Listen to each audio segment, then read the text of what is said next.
आज हम एक बहुत ही अनोखे सफर पर चलने वाले हैं। ये सफर बाहर की दुनिया का नहीं, बल्कि हमारे अपने अंदर का है। हम उन निशानियों को देखेंगे जिन पर शायद हम रोज ध्यान भी नहीं देते। अस्सलामु अलैकुम वरहमतुल्लाहि वबरकातुहू। कभी सोचा है कि बनाने वाले की सबसे बड़ी निशानी, सबसे बड़ा साइन आखिर है क्या? अक्सर लोग उसे आसमान के सितारों में, ऊंचे ऊंचे पहाड़ों में या गहरे समंदरों में ढूंढते हैं। पर क्या हो अगर सबसे बड़ी, सबसे हैरान कर देने वाली दलील कहीं और नहीं, बल्कि हमारे अपने अंदर ही छुपी हुई हो? चलिए आज इसी रहस्य से पर्दा उठाते हैं। तो हमारी इस खोज की शुरुआत होती है इंसान के दिमाग से। सोचिए, ये एक ऐसा अल्टीमेट कंट्रोल रूम है जिसकी बनावट, जिसकी कॉम्प्लेक्सिटी बस हैरान कर देती है। और पता है इसका वजन कितना है? सिर्फ 1.3 किलो, मतलब एक छोटे से लैपटॉप से भी हल्का। लेकिन इसकी ताकत का अंदाजा लगाना वो लगभग नामुमकिन है, क्योंकि इस छोटे से वजन के पीछे छुपे हैं 100 ट्रिलियन से भी ज्यादा कनेक्शंस। 100 ट्रिलियन, ये नंबर इतना बड़ा है कि हमारी अपनी मिल्की वे गैलेक्सी में जितने तारे हैं ना, उससे भी कहीं ज्यादा हैं। और हर एक सेकंड लाखों करोड़ों इलेक्ट्रिकल सिग्नल यहां से वहां दौड़ रहे हैं। अब आप ही बताइए, क्या दुनिया का कोई भी सुपर कंप्यूटर इसका मुकाबला कर सकता है? और कमाल की बात तो यह है कि ये सब एक ही वक्त में हो रहा है। ये सोच भी रहा है, याद भी रख रहा है, फैसले भी ले रहा है, महसूस कर रहा है, यहां तक कि सपने भी देख रहा है, और साथ ही साथ जिस्म की हर एक हरकत को कंट्रोल भी कर रहा है। और ये सब कैसे हो रहा है? बिना किसी बैटरी के, बिना किसी चार्जिंग केबल के, और बिना किसी रीसेट बटन के। देखिए, इसी बारे में अल्लाह ताला कुरान में क्या फरमाते हैं। वही है जिसने तुम्हारे लिए सुनने की ताकत, देखने की काबिलियत और दिल यानी सोचने समझने की सलाहियत बनाए, मगर तुम बहुत कम शुक्र करते हो। यहां दिल का मतलब सिर्फ धड़कने वाला अंग नहीं, बल्कि सोचने, महसूस करने और फैसला लेने का सेंटर है। तो ये आयत सीधे तौर पर इस कमाल के ऑर्गन को, इस अजूबे को उसके बनाने वाले से जोड़ देती है। अच्छा, ये तो हुई हार्डवेयर की बात, पर सवाल ये है कि इस हार्डवेयर को पावर कौन सी चीज देती है?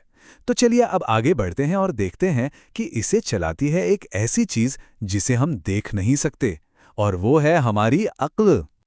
अक्ल यानी इंटेलेक्ट। ये वो ताकत है जो हमें बताती है कि क्या सही है और क्या गलत, क्या सच है और क्या झूठ।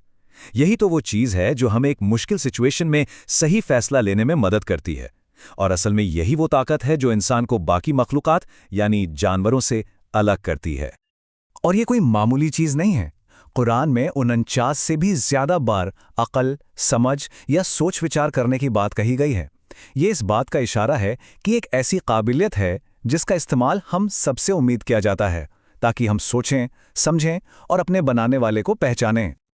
आज मॉडर्न साइंस भी हमें बताती है कि हमारे दिमाग का एक हिस्सा है प्रीफ्रंटल कॉर्टेक्स, जो हमारे तर्क करने और सही गलत का फैसला करने से जुड़ा है। तो यहाँ एक बहुत बड़ा सवाल खड़ा होता है, क्या सिर्फ एक रैंडम प्रोसेस, मतलब इवोल्यूशन, बिना किसी मकसद के हमें सही और गलत की इतनी गहरी और सटीक समझ, एक मॉरल कंपास दे सकता है? सोचने वाली बात है ना? तो ठीक है, हमारे पास एक सुपर कंप्यूटर जैसा दिमाग है और उसे चलाने के लिए अक्ल भी है। लेकिन ये दिमाग बाहर की दुनिया से कनेक्ट कैसे करता है? इसका जवाब है हमारी इंद्रियों में, हमारे सेंसेस में। ये दुनिया में झांकने के लिए हमारी खिड़कियां हैं। चलिए सिर्फ एक खिड़की की मिसाल लेते हैं, हमारी आंख। जरा सोचिए, इसकी रेजोल्यूशन 576 मेगापिक्सल है।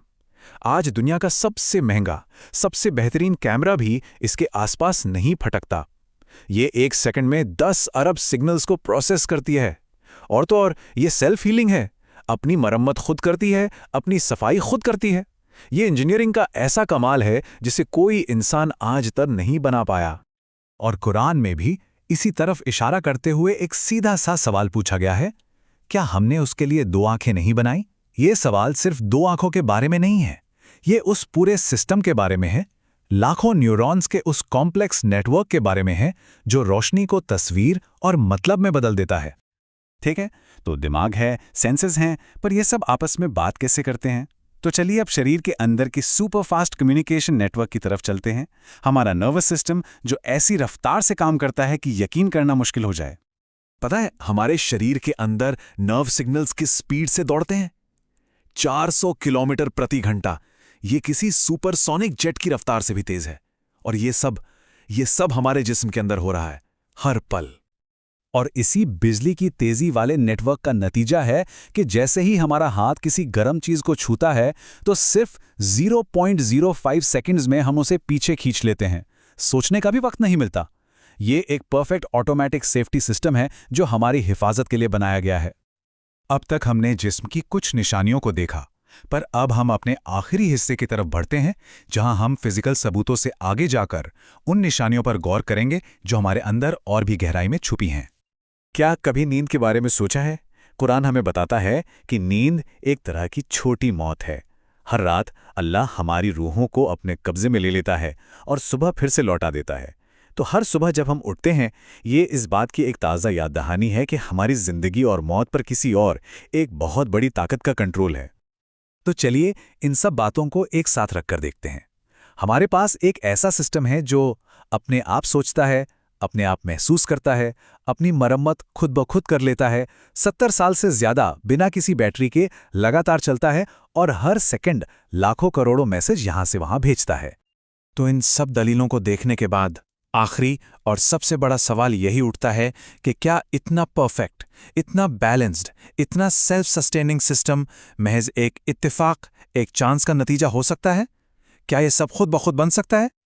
और यहीं पर कुरान की ये आयत हमें झंझोड़ कर रख देती है और सोचने पे मजबूर करती है। और तुम्हारे अपने अंदर ही बेशुमार निशानियां हैं, तो क्या तुम देखते नहीं? ये एक सवाल भी है और एक दावत भी कि हम बाहर भटकने के बजाय अपने अंदर देखें, गौर करें और पहचानें।